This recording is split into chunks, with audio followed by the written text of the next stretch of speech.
YouTube, how's it going? It is your boy Jay Levis here, bringing you guys the second upload of the day. I know, crazy things are happening in this world, despite the world situation.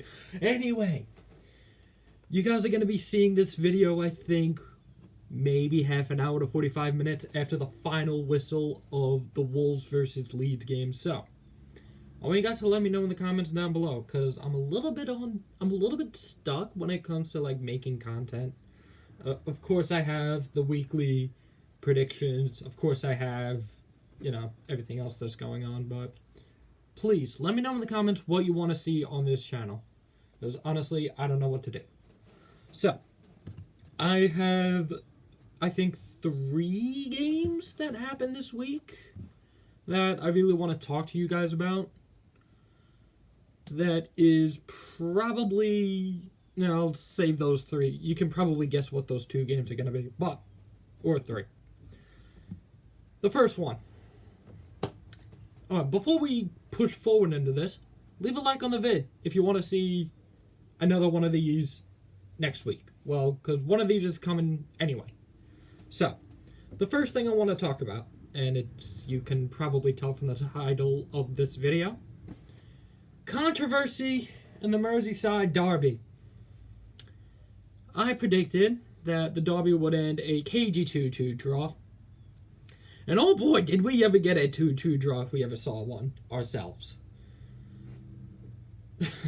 The game itself was just absolutely ridiculous. VAR coming in every single which way. I bet Everton fans are going to think one way about it. I think Liverpool fans are going to think another way about it.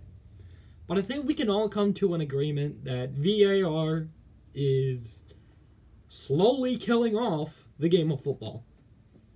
Probably an unpopular opinion, probably a popular one. I don't know. You guys can let me know in the comments. But again, 2-2 draw. Game started off right out of the gate with Sadio Mane scoring the first 3 minutes. And I'm like, okay, that's typical Liverpool. Everton aren't out of the fight yet. And then, a couple minutes after that, the ball gets whipped in, and Van Dijk is clearly offside. And then Jordan Pickford comes in and absolutely scissor kicks the living daylights out of Van Dijk's leg. Like, what? You can't be doing that. A lot of people are saying that Pickford should have gotten sent off. A lot of people are saying that... Well, that's what a lot of people are saying. Pickford should have either... Well, he should have been sent off, or should have been given a pen. Should have been given a pen anyway. But anyway, moving on. Keane scores at the other end, makes it 1-1. Second goal... I'm trying to think of how that went. Oh, you're right. Salah, with an absolute thunderbolt, by the way, gives Everton... I just said Everton. Oh my god. Liverpool fans are going to crucify me down in the comments. Liverpool takes the 2-1 lead. And then, I think, in the early 80th minute, Dominic Calvert-Lewin knows one in the back of the net, makes it 2-2. So, the stage is already there. The game is currently 2-2. Both teams are looking for a winner. Jordan Henderson, and I think the 91st minute, if I do remember correctly, scores. Liverpool fans go wild, only for it to be called offside by VAR. Literally, Mane's tip of his shoulder, right here, that was the one that called it offside, and that was the one that caused Liverpool to drop the 3 points. Well, it was a point gained, but there were 2 points lost. So... you got my standpoint of that. Neutrals, Everton fans, Liverpool fans, let me know in the comments. What do you think of VAR? Because for me, I think it's personally ruining the game of football that we all love. Chelsea and Southampton. Let's talk about that one for a second. I predicted a Chelsea 2-0 win. They drew against Southampton 3-3. I don't know Havertz and Werner were very, very strong in that game. But again, it's the defensive mistakes from specifically, I mean, do I really want to put it on Thiago Silva? I mean, it's not the Liga and Uber Eats anymore. This is the big time. This is arguably the biggest league in the world, the Premier League. And you're doing that? Like, you can't be doing that. You can't be doing that. Arsenal and Man City. City came away with a very scrappy 1-0 win. So, fair play to City. Newcastle and Man United.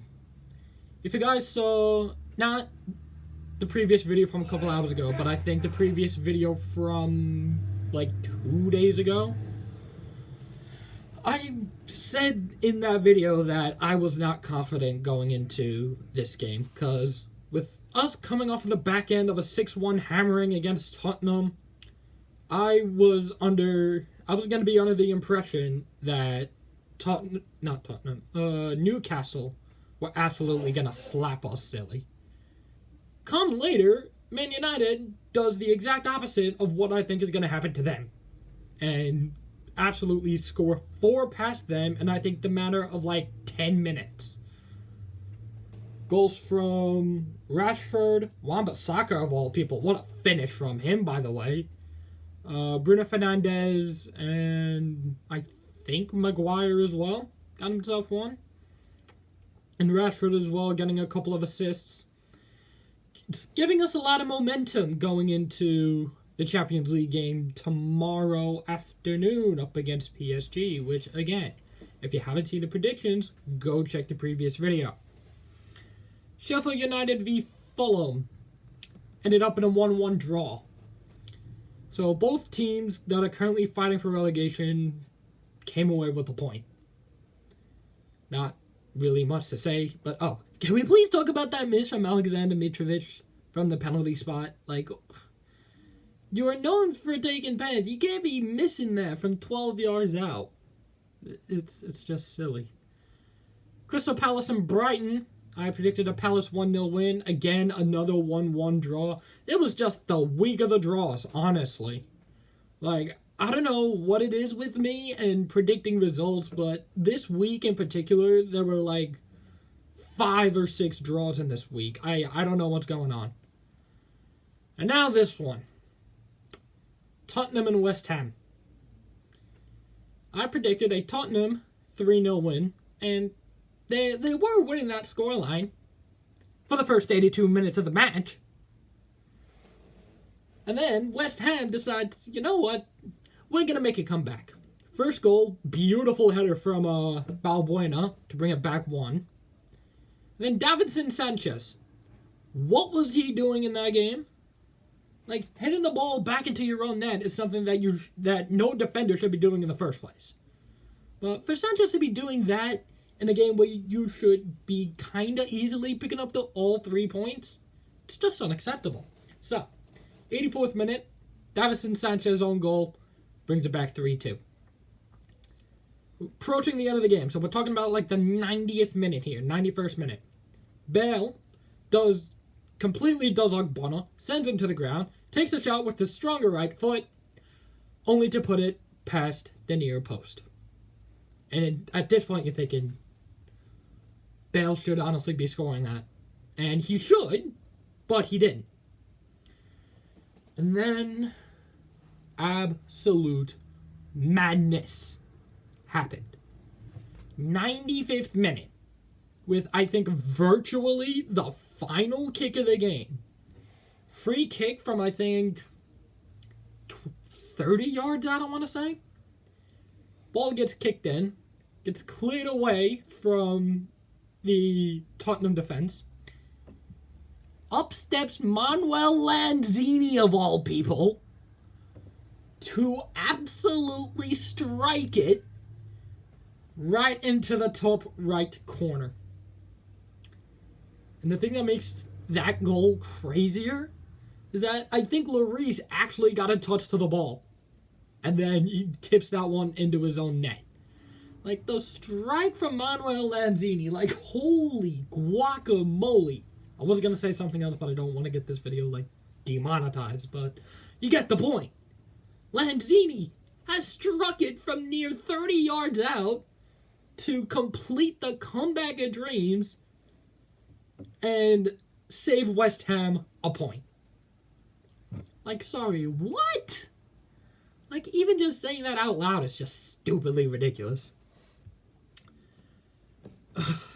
Right, Leicester v Villa. I predicted a 2-2 draw. Villa continues their winning ways. English, Jeremy, come on. They continue their winning ways, and they actually beat Leicester City 1-0 after absolutely thumping Liverpool 7-2. Which, if you think about it, Ross Barkley has really come into form. With the way that Barkley was playing against Leicester, it looked like he was playing back in his Everton days, back in 2016, I believe it was, where he was just banging them in for fun. So, good signing on them, Aston Villa. I think they actually loaned him in with an option to buy. So, again, fair play on the Villa side. And then the two games that just ended, West Brom versus Burnley. I predicted a Burnley win. It was just a boring 0-0. I'm shocked that West Brom even came away with the point anyway. And then the game that just ended, Leeds versus Wolves. I predicted a Wolves win. They did end up getting the win, but it was only a 1-0, and I predicted a 2-0. So, I think I ended this week pretty poorly, honestly. I think I ended on like 3 or 4 points in total from this week. So, yeah. Now, match week 6. This is after the Champions League groups that play tomorrow and Wednesday, which, I'm gonna say it again. If you have not seen that video, go back and watch it. Villa versus Leeds. Again, Leeds are coming off of a loss. They're looking to get points back. Villa, they're on a very good form. They're on very good form, but I think Leeds is going to come away with the win. And quite comfortably, if I do say so myself. I'm going to say a 3-1 win to Leeds, and before Villa absolutely slap them. Man City and West Ham. Man City coming off of a cagey win, whereas West Ham is coming off of an incredible comeback. But I got Man City taking the dub here 4-2. Fulham and Crystal Palace are up next. I got Crystal Palace taking the win here 2-0. Again, simply put, I really don't see Fulham getting points. I'll be shocked if they do. But the 2 goals are going to be... Well, one of them guaranteed for Palace is going to be from Wilfried Zaha. I can almost guarantee that happening. And just when you think it couldn't get any more difficult for us, we play PSG tomorrow night. And then, I believe, on Saturday, we play Chelsea in one of the more bigger fixtures of the week. And I believe we're currently, down near the bottom of the table, and Chelsea are, up here in the mid-table. Again, it's going to be a barn burner. I'm going to say a 2-2 draw. I'll be shocked if we come away with a win, if anything else. Liverpool and Sheffield United. I got Liverpool winning that one 3-0. Straight up. But, again, this is another thing we need to talk about. Virgil van Dijk out for the next 7 to 8 months with an ACL injury. What are they going to do? Are they going to stick with Joe Gomez and Joel Matip? I mean, because if you're really thinking about it, because on the bench, in terms of, the center-backs, you got Joe Gomez, you got, I believe, Joel Matip. You could even play Fabinho as a center-back if you really need to. But they got Sepp Vandenberg, young Dutchman who could be the second coming. But besides them, who do they really have?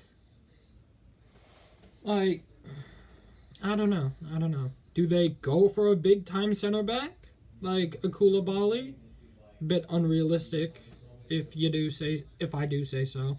But maybe go for someone younger. Maybe like a Ozan Kabak. Maybe, I don't know. Who else were they rumored with for a long time? Like a Upamecano? Hell, maybe even whatchamacallit? I don't know. Maybe even a Jonathan Tah. Who knows? Everton and Southampton. Controversial draw from the Toffees and a very, very big time draw for Southampton. But I think Everton is going to take away the win here up against the Saints 2-1. With hopefully goals from Richarlison and hopefully James can get in the score sheet again. Because I think he's done it twice this year.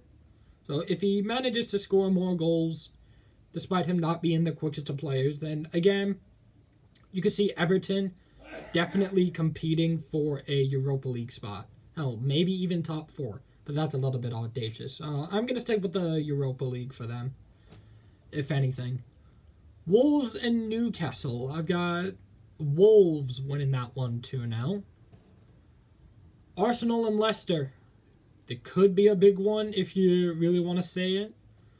But I got Arsenal winning a barn burner in that one 3-2. Hopefully with goals from Aubameyang or Lacazette. Or who knows. We'll see.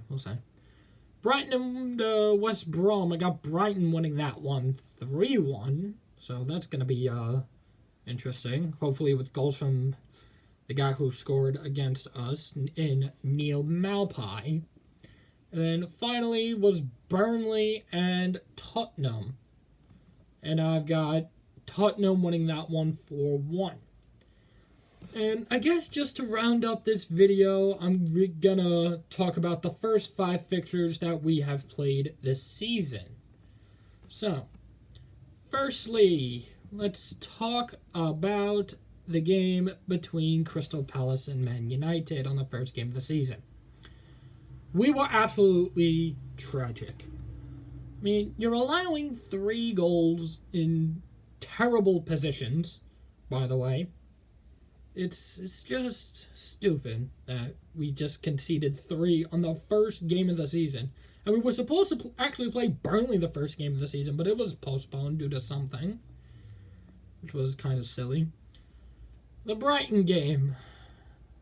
We got the 3 points, which I'm very happy about, but at the same time, that game kind of annoyed me a little bit. It honestly did.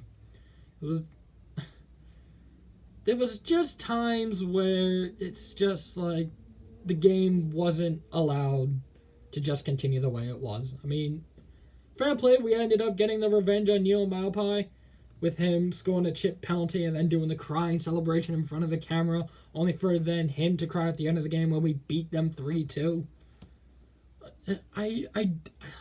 That result just doesn't sit right with me. Like, I'm happy we got the 3 points. Don't get me wrong, but the match should have ended in a draw, like, after the 95th minute. Once, I think it was Solly March who got the goal to tie it up back, but who knows anymore? Who knows? And then, of course, Man U v Tottenham. We all know how that went. Us getting absolutely ransacked 3-1. Like, not 3-1, 6-1. So that result actually pissed me off more than anything, because we scored first in the first 2 minutes of the game, which we were off to an absolute dream start regardless. But the fact that we then concede 6, and with everything else that Harry Maguire did, and then we come back from that 6-1 hammering to beat Newcastle 4-1, which thankfully we did, because honestly, if we hadn't beaten Newcastle, I think that would have thrown off our momentum completely in terms of, like, fighting for the Prem. And if people were to ask me right now, peace to me, Ed, do you think United can come back from the position that they're in and finish not even top 4? Because I think that, at the moment, is out of the question. But if you were to ask me if we can make a push for a Europa League spot, I don't know what to tell you. I don't think we did. I mean, with Man United over the last couple of years, we've always been a consistent top 4 club. But with the way that things are going at the moment, Honestly, I don't know. I really don't know. But that is what we are going to have to wait out for till till the end of the season. So, that is going to do it for these predictions and my little thoughts on how we've been playing so far. I hope you guys did enjoy. If you did, leave a like on the vid, and it shows me you're enjoying it. Make sure you're subbed, because, again, why not? It's free. And, till next time, peace!